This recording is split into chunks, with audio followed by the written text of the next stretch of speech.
જય માતાજી બધા મિત્રોને અમારા રમણ ભમણ વ્લોગમાં તમારું હાર્દિક સ્વાગત છે. તો જો આ તો જમવા બેઠી છે એટલે મેં વિડીયો શરૂ કર્યો. કાર્તિકભાઈ જમે છે. જો આવું કાંક જમે છે, પૌવા બટેકા ખાય છે. આવા કાંક પૌવા બટેકા છે. ચોમાસું છે તો કેટલો તડકો છે જો કેટલો તડકો. અમારા ઘર પાસે બલૂન નીકળે છે. બલૂનમાં બેઠું ના હોય આવતા રહેજો. કેટલો તડકો છે, આ ચોમાસું છે જ. ચાલો હવે જમી લેવી.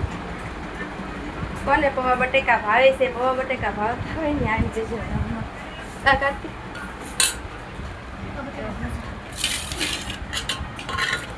જોઈ શકો છો. કાર્તિકભાઈને મને પૌવા બટેકા ભાવે. પૌવા બટેકા ખાવાનું મન થયું છે. દાડમના દાણા નાખતો જાય છે મારામાં. જો આવા કાંક પૌવા બટેકા છે. પછી આ ચણાની દાળ છે, આ રોટલી, આ બટેકા છે અને આ પાણી છે. જેને ખાવું હોય આવી જજો. Bye bye.